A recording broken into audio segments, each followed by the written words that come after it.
বসন্ত প্রকৃতির সবচেয়ে প্রাণবন্ত ঋতু।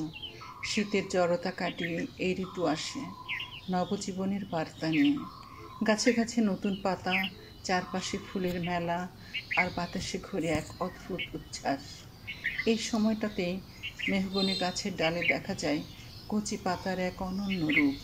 নতুন জীবন আর নৃত্য যেন একসাথে মিলেমিশে যায়। মেহগনি গাছ সাধারণত তার দৃঢ়তা ও ছায়াদানের জন্য পরিচিত, তবে বসন্তে সে হয়ে ওঠে এক শিল্পী, যার তুলিতে আঁকা হয় কচি পাতার ক্যানভাস। সেই পাতাগুলো যখন বাতাসে দুলে ওঠে, মনে হয় তারা যেন ছন্দে ছন্দে নাচছে। ঝিরঝিরে বাতাসে কচি পাতার দোল এমন এক সৌন্দর্যের জন্ম দেয়, যা চোখে দেখার পাশাপাশি হৃদয়ে অনুভব করা যায়।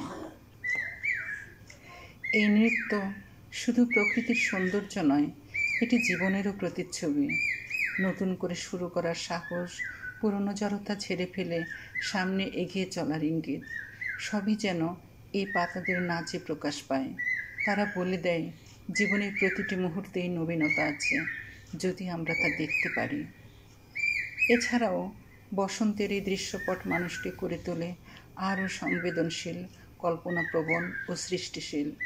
কবি, চিত্রকর, সঙ্গীতজ্ঞ কিংবা সাধারণ প্রকৃতিপ্রেমী সবাই মেতে ওঠে এই ঋতুর সৌন্দর্যে।